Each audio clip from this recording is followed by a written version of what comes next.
Magandang gabi po sa inyo lahat. Babasahan ko po si Kuya Boyet ng Hukom chapter 9 verse 1 to 8. Paglipas ng panahon, si Abimelech na anak ni Gadyon ay nagpunta sa Shechem sa mga kamag-anak ng kanyang ina. Sinabi niya sa mga ito, "Itanong ninyo sa lahat ng taga Shechem kung alin ang gusto nila. Pamunuan sila ng 70 anak na Gadyon o ng isang tao, at huwag ninyong kakalimutan ako'y dugo ng inyong dugo at laman ng inyong laman." Ang mga taga Shechem ay kinausap nga ng mga kamag-anak ng ina ni Abimelech. Pinagkaisahan ng mga ito na siya na ang mamamahala sa kanila, sapagkat siya naman ay kamag-anak nila.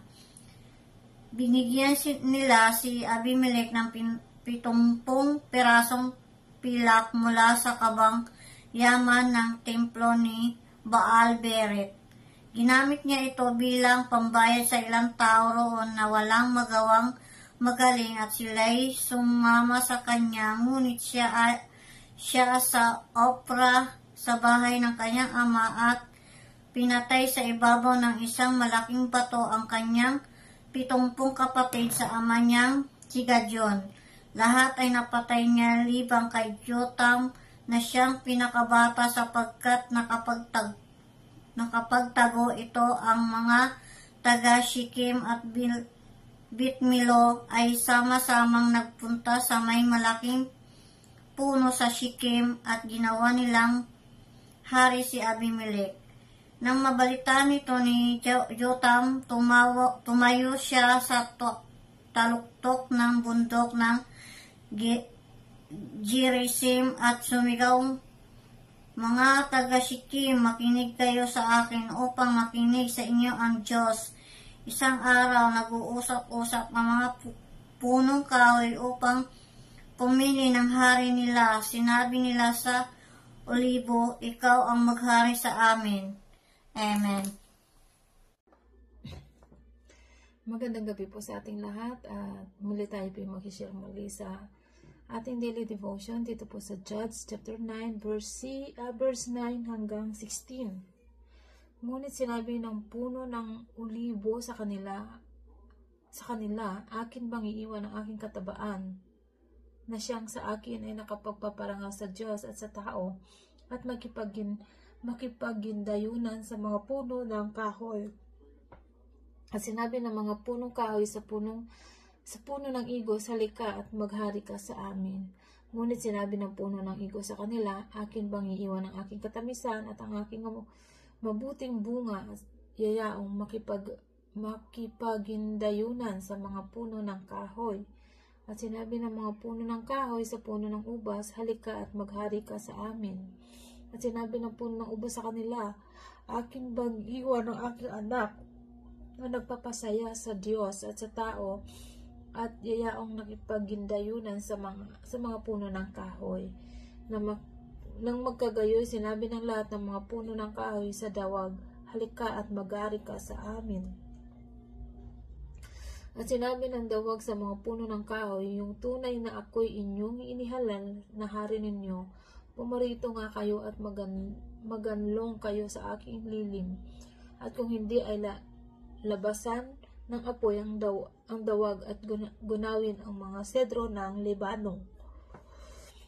Ngayon nga kung tapat at matuwid mong ginawang hari si Abimelech, at kung gumawa kayo ng mabuti kay Jeroboam at sa kanilang sangbahayan, at kayo gumawa sa kanila ng ayon sa marapat sa kanilang mga kamay. Amen. Magandang hapon po sa inyo lahat. Ang babasahin ko po ngayon, Hukom chapter 9 verse 17 to 24. "Alalahanin ninyo, kayo'y ipinaglaban ng aking ama. Itinaya niya ang kanyang buhay upang iligtas kayo sa mga Midianita. Ngunit kayo'y kinakalaban ninyo ang sambahayan ng aking ama, Pinatay ninyo ang 70 niyang anak sa ibabaw ng isang bato at si Abimelech na anak niya sa kanyang alipin babae. Ginawa ninyong hari sapagkat kamag-anak ninyo.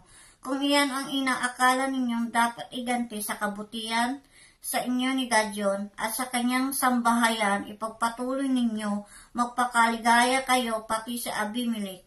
Ngunit kung hindi sanay sumiklab ang apoy mula kay Abimelech at tukpukin ang mga lalaki ng Shikem at Bitmilo, sumiklab sana ang apoy mula sa mga lalaki ng Shikem at Bitmilo.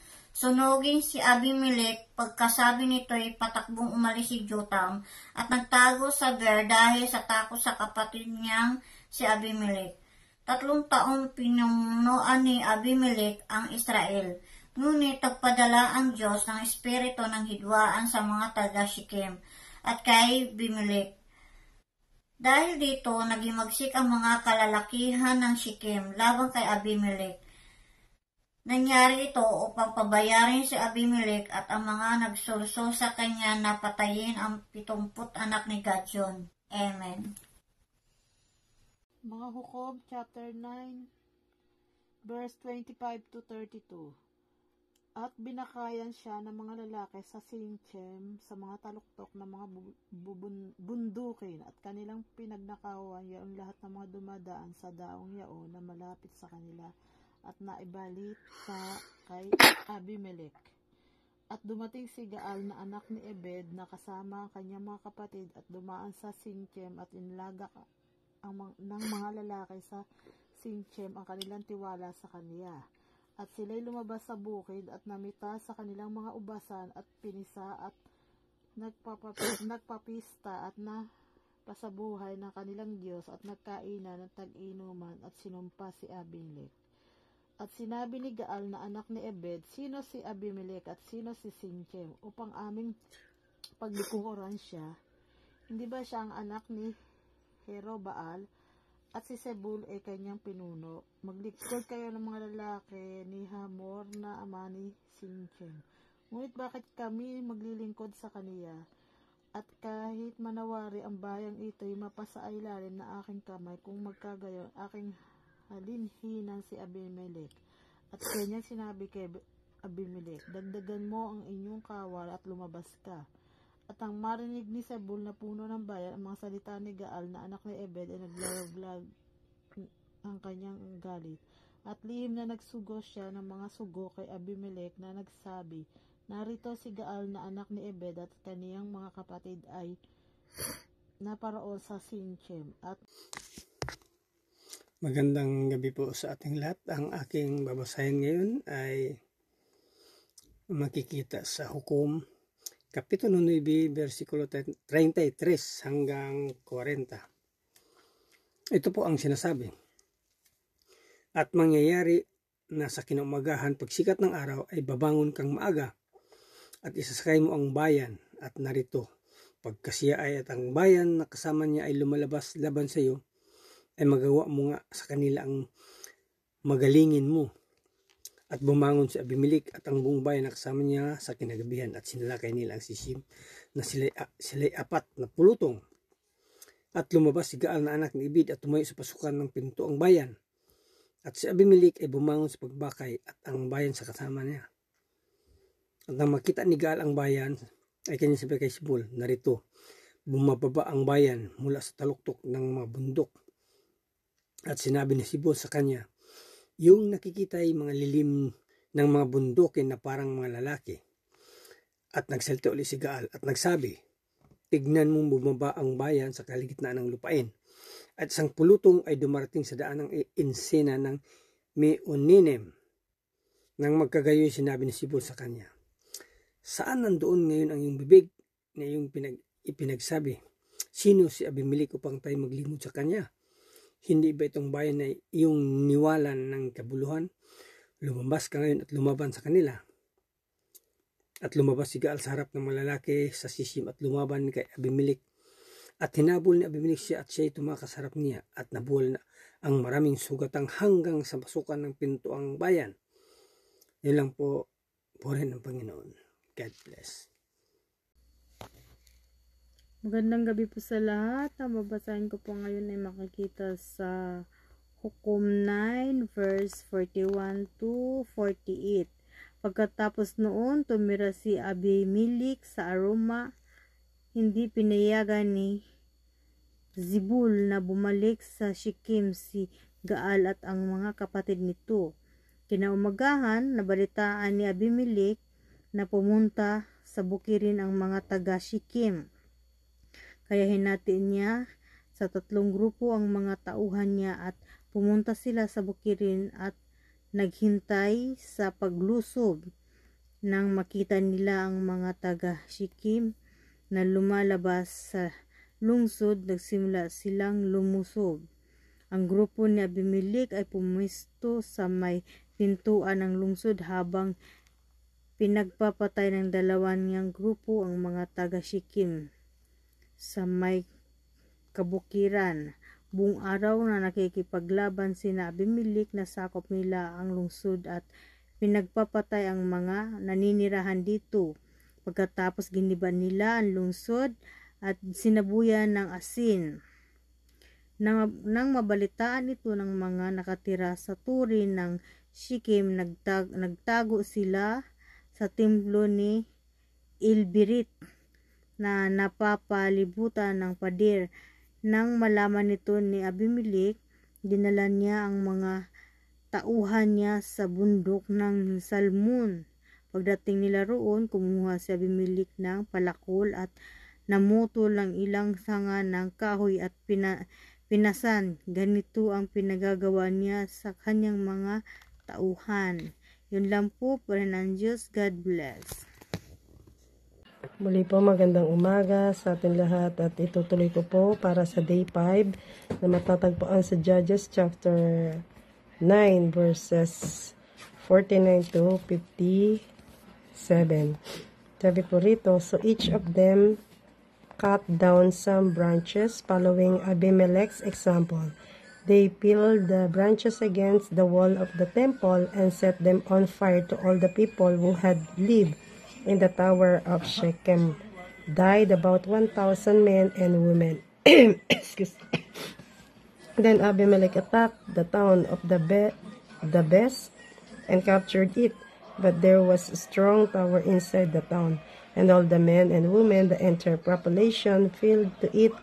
They barricaded themselves in and climbed up to the roof of the tower. Abimelech followed them to attack the tower, but as he prepared to set fire to the entrance, a woman on the roof dropped a milestone that landed on Abimelech's head and crushed his skull. He quickly said to his young armor, "Bearer, draw your sword and kill me. Don't let it be said that a woman killed Abimelech." So the young man ran him through with his sword, and he died. When Abimelech's men saw that he was dead, they disbanded and returned to their horns. In this way, God punished Abimelech for the evil he had done against his father by murdering his 70 brothers. God also punished the men of Shechem for all their evil. So the curse of Jotham, son of Gideon, was fulfilled at the time the armies of Ammon had gathered for war and were camped in Gilead. And the people of Israel assembled and camped at Mizpah. The leaders of Gilead said to each other, "Whoever attacks the Ammonites first will become ruler over all the people of Gilead." So, purinan Diyos sa pagkabasa ng kanyang mga salita. At dito po, bubuod natin doon sa Judges 5, 6, 7, 8, 9. Sabi po dito sa Judges 5, ito ay isang awit daw po ni Deborah at Barak. Nagpuri sila, pinuri nila ang Diyos sa matagumpay na pinagkaloob sa kanila na talunin yung mga mga Canaanites. Ito po ay dahil sa tulong ng Diyos, kaya po nila natalo, no, yung mga Canaanites. Kaya naman pinuri nila Deborah at Barak ang ating Panginoon. So, sa Judges 6-7 naman tayo nila, yung po kwento naman ni Gideon, na isang ordinary lang siya, no, pero ginamit siya ng Diyos upang iligtas ng Israel.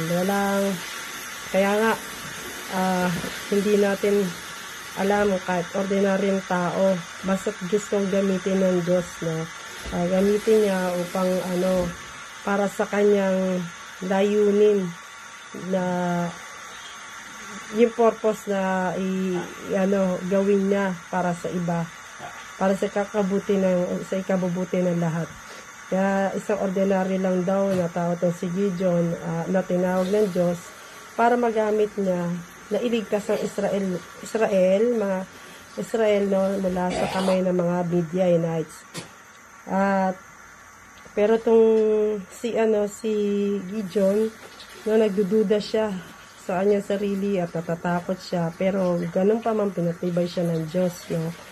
At yung kahit sa kaunti lang yung kanilang mga mandirigma doon, pinatunayan ng Diyos yung kanyang kapangyarihan para magwagi sila sa mga kaaway. Ganun, walang makakatalo sa kapangyarihan ng Diyos. Maging mas marami pa yung kaaway nila, basta't ang Diyos ang manguna, patatalo, magtatagumpay sila sa mga kaaway. Sa Judges 8 naman po, no, doon po nababasa natin yung pagpatuloy ni Gideon sa paglaban doon po sa mga natitira nilang kaaway. Pinagtagumpay muli sila ng ating Panginoon doon sa mga natira na kaaway nila. Kaya lang po, sa kanilang pagkatapos, yung isang epod po na sanhi ng may isang may naging nabanggit doon na naging sanhi ng kanilang pagkatisod, no, pagkatisod ng Israel. Doon sa 8 na iyon, sa chapter 8 na iyon. Dito naman sa chapter 9, ito yung sa chapter 9 na yung sinasalaysay doon, no, kinukwento doon yung si Abimelech na anak ni Gideon, na iba yung puso niya, no, iba yung puso niya na yung gusto niya siyang maghari at kumilos, no, yung kanyang makasarili itong si Abimelech. Gusto niyang daanin sa puro karahasan yung kanyang sarili, no, puro kadahasan, makasarili. Yung gusto niyang angkinin niyang kapangyarihan na nawasakin niya yung mga pamilya uli ng Israel, mga taga-Israelites po. Kaya yung turo sa atin, ganun pa man tayo lagi magtitiwala sa ating Panginoon. Yung aral doon. Sa gitna naman ng mga pagsubok, sa gitna ng mga hamon sa buhay tulad po ni Deborah at ni Gideon, na kahit nakita sa kanila ng Diyos yung kahinaan, ginamit pa rin sila ng Diyos upang palakasin. Kaya yun lamang po, patuloy na magtiwala sa Diyos. Yun po yung nakikita natin ditong binibigay na turo sa atin dito sa Judges chapter 5 to 9. Maraming salamat and God bless all.